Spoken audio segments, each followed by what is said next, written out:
நான் உங்கள் ஆர்ஜே பேசுகிறேன். ஸோ இன்னும் இந்த வீடியோவில் நம்ம எதை பற்றி பேச போகிறோம்னு பார்த்தீங்கன்னா, ஆதி காலத்துலேருந்து இப்போ வரைக்கும் பார்த்தீங்கன்னா ரொம்ப அதிக பேரால் நம்பப்படுற ஒரு விஷயம் தான் ஹிந்துவிசம் அப்படின்னு சொல்லலாம். ஹிந்துவிசம் அப்படின்னா ஒரு கடவுள் கிடையாது, வந்து நிறைய கடவுள்கள் இருக்காங்க. அண்ட் வாழ்ந்தவங்க அண்ட் இனிமேல் வாழ போகிறவங்க அண்ட் ஆல்ரெடி வாழ்ந்து முடிச்சு இதெல்லாம் இப்படி பண்ணால் நல்லாயிருக்கும் அப்படின்னு சொல்கிறவங்களையும் நம்ம வந்து கடவுளை ஏற்றுக்கிட்ட இருக்கிற ஒரு உலகத்தில் தான் நம்ம வாழ்ந்துட்டு இருக்கிறோம்.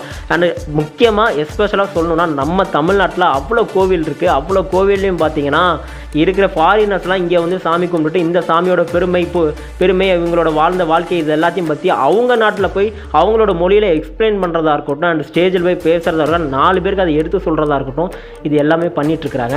ஸோ இந்த ஒரு விஷயத்தில் அதாவது இங்கே மொத்தமே 3 கடவுள் தான் நம்பப்படுது. மெயினாக பார்த்தீங்கன்னா அந்த 3 கடவுளில் பார்த்தீங்கன்னா கடவுளுங்கிறவங்க வந்து ஒருத்தங்க தான் இல்லையா, அது வந்து ஒரு ஒளி, அதுதான் நம்ம வந்து இப்போது நம்ம நம்பிட்டு இருக்கிறோம். அந்த ஒளியை வந்து 3 விதமாக பிரித்து 3 குரூப்பாக நம்ம வந்து கும்பிட்டுருக்குறோம். அதில் வந்து எந்த ஒரு விதமே சேஞ்சஸ் பண்ண முடியாது. இதுதான் உண்மை, ஓகேவா?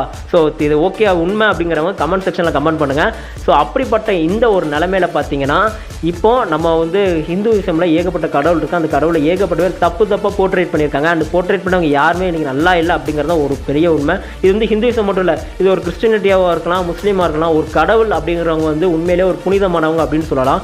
அந்த ஒரு புனிதமானவங்களை பற்றி நம்ம எதுவும் தப்பாக நம்மளுக்கு தெரியாமல் பேசிட்டோம், ஒரு நக்கல் அடிச்சிட்டோம், கிண்டல் பண்ணிட்டோம் அப்படின்னா அதுக்குள்ள விளைவுகள் நம்ம தான் சந்திச்சு ஆகணும். ஸோ அப்படிப்பட்ட ஒரு நிகழ்வு தான் இப்போ நம்ம இந்தியாவில் ரொம்ப ட்ரெண்டிங்காக போய்ட்டு. நானும் இதை பற்றி பேச வேண்டாம்னு நினச்சேன், ஆனால் சோஷியல் மீடியாவில் எங்கே திரும்பினாலும் இந்த ஒரு நியூஸ் ரொம்ப ஃப்ளாஷ் நியூஸாகவே போய்ட்டுருக்கு. சரி நம்மளும் இதை பற்றி பேசி போடலாம் அப்படின்னு வந்திருக்கேன். ஸோ என்னென்னு பார்த்தீங்கன்னா ரீசெண்ட் டைம்ஸில் காந்தாரா அப்படின்னு சொல்லிட்டு ஒரு படம் வந்துச்சு. டேரக்டர் யாருன்னு பார்த்தீங்கன்னா ரிஷப் செட்டி. அவங்க வந்து சூப்பர் ஸ்டார் ஃபேனு, நல்ல நிறைய படம் நடிச்சிருக்காங்க. அண்ட் ஒரே ஒரு படம் அவங்க ஹார்ட் ஒர்க் பண்ணி டைரக்ட் பண்ண படம். நிறைய கடவுள்களை போய்ட்டு அந்த மதத்தை போயிட்டு அந்த வழிமுறைகள்லாம் பார்த்து பின்பற்றி அதுக்காண்டி விரதம் இருந்து அவங்க வந்து அந்த ஒரு காந்தாராங்கிற வேஷத்தை வந்து போட்டு நடிச்சிருந்தாங்க இல்லையா. அந்த படத்தை 2வது பாட்டில் பார்த்தீங்கன்னா ஒரு பெண் தெய்வம் ஒன்று வரும். அந்த பெண் தெய்வத்தை வந்து எப்படி சொல்லுவாங்கன்னா ஒரு ஆண் தெய்வம் வந்து ஒரு பெண்ணை வந்து கொல்லாது அப்படிங்கிற மாதிரி லாஸ்ட் ஒரு ஃபைட் சீனில் வரும். அப்போது அந்த ஒரு பெண் தெய்வம் வந்து அந்த உடம்புக்குள்ளே ஏறி அந்த பெண்ணை வந்து தப்பு செய்கிற அந்த ஒரு பெண்ணை வந்து தண்டிக்கிற மாதிரி ஒரு காட்சி இருக்கும். அது வந்து நீங்கள் கண்டிப்பாக பார்த்துருப்பீங்க. அண்ட் அந்த ஒரு காட்சியில் பார்த்தீங்கன்னா அவங்க வந்து சாமியார் அந்த ஒரு விதத்தை ஒரு பிரபல நடிகர் வந்து இமிட்டேட் பண்ணியிருக்காங்க. எஸ், அவங்க பேர் வந்து ரன்வீர் சிங். அந்த ரன்வீர் சிங்கிறவங்க யாருன்னு பார்த்தீங்கன்னா நம்மள மாதிரி நார்மலாக கஷ்டப்பட்டு ஆடிஷன் அட்டன் பண்ணி நல்ல பிரபலமான ஒரு நடிகராக ஆனவங்க தான் ரன்வீர் சிங். ஸோ அப்படிப்பட்ட அவர் வந்து அந்த ஒரு தேவியை, அந்த ஒரு காளிமா தேவியை வந்து ரொம்ப சித்தரித்து ரொம்ப அவங்கள மாதிரி இமிட்டேட் பண்ண காரணத்தினால அப்பவுமே ரிஷப் செட்டி சொல்லியிருப்பாங்க ஸ்டேஜில், இதை நீங்கள் பண்ணக்கூடாது, இதை நீங்கள் தப்பாக பண்ணுறீங்க, இப்படிலாம் எந்த கடவுளையும் இமிட்டேட் பண்ணக்கூடாதுன்னு சொல்லியிருப்பாங்க. அண்ட் கீழே வச்சு பண்ணவங்க ஸ்டேஜ் மேலே ஏறி போய் அதை மறுபடியும் பண்ணியிருந்தாங்க. அண்ட் அப்போவும் அவங்க வந்து சிரிச்சுக்கிட்டே இதெல்லாம் தப்பு அப்படின்னு சொல்லியிருந்தாங்க. அப்போ அவங்க வந்து அது பெருசாக எடுத்துக்கல. அண்ட் இதை பற்றி அந்த ஊரில் அந்த கோயில் இருக்கிற ஏரியாவில் உள்ளவங்க பார்த்தீங்கன்னா கோர்ட்டில் போய் கேஸ் போட்டிருந்தாங்க. அந்த கேஸோட தீர்ப்பு என்னன்னு பார்த்தீங்கன்னா இந்த ரன்பீர் சிங் வந்து எந்த ஒரு தெய்வத்தை வந்து இமிட்டேட் பண்ணி கேவலப்படுத்தியிருந்தாங்களோ அந்த ஒரு தேவி கோயிலுக்கு வந்து வழிபடணும் அப்படின்னாங்க. பட் ஆனால் அவங்க எந்த ரெஸ்பான்ஸுமே கொடுக்கல. எஸ், ஸோ கடைசியில் பார்த்தீங்கன்னா ஹிந்தியில் வந்து ஒரு பிரபல ப்ரொடியூசர் ஒருத்தங்க இருக்காங்க பார்த்தீங்களா, இவங்க வந்து நீங்கள் நிறைய டைம் பார்த்துருப்பீங்க.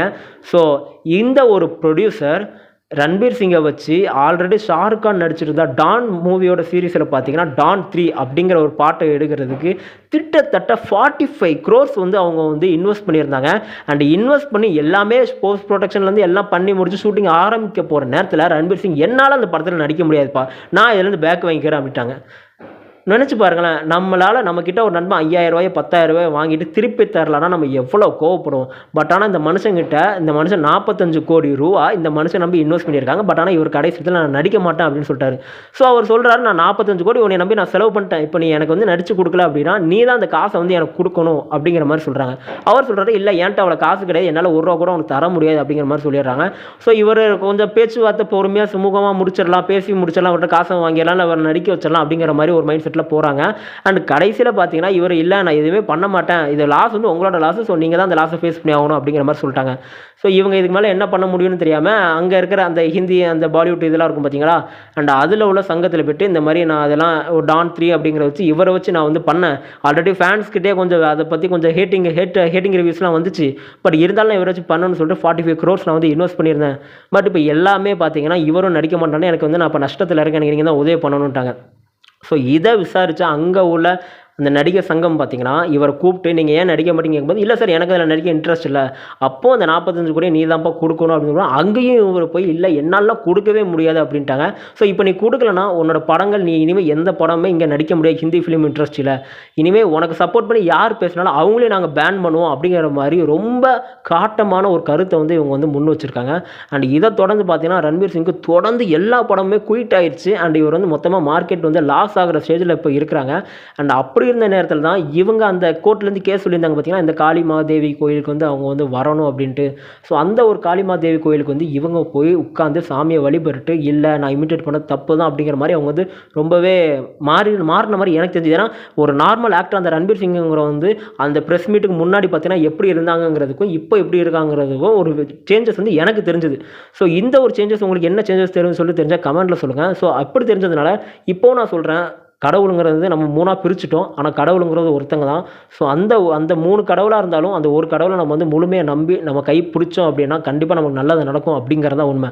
ஸோ ஒவ்வொரு பேரில் ஒவ்வொரு கடவுள் இருந்தாலும் சக்தி வந்து ஒன்று தான். இதை தான் நான் மறுபடியும் சொல்கிறேன்.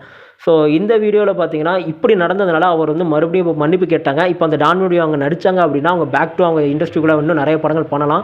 அண்ட் அடுத்தடுத்து என்ன அப்டேட் இதில் வரப்போகுது அப்படிங்கிறத நான் சேனலில் வந்து கண்டிப்பாக நான் வீடியோவை போஸ்ட் பண்ணுறேன். ஸோ இது வரைக்கும் இந்த வீடியோ நீங்கள் ஃபுல்லாக பார்த்துட்ருக்கீங்க அப்படின்னா இன்னும் சேனலில் சப்ஸ்கிரைப் பண்ணாமல் லைக் பண்ணாமல் பார்த்துட்ருக்கீங்கன்னா மறக்காமல் சப்ஸ்கிரைப் பண்ணி லைக் பண்ணி நம்ம ஃபேமிலிக்குள்ளே ஜாயின் பண்ணிடுவாங்க. ஆல்ரெடி பார்த்தீங்கன்னா நம்ம ஃபேமிலியில் வந்து 7,000 சப்ஸ்கிரைபர் வர போகிறாங்க. 1000ங்கிறத நான் ஒரு நம்பர் கூட்டி சொல்லிட்டேன். ஸோ அந்த 1000 அந்த 7,000மோ 8,000மோ அது நீங்களாக இருக்கீங்களா அப்படின்னு சொல்லிட்டு கமெண்ட் பண்ணுங்கள். ஸோ அடுத்த வீடியோவில் சந்திக்கிறேன். பாய்.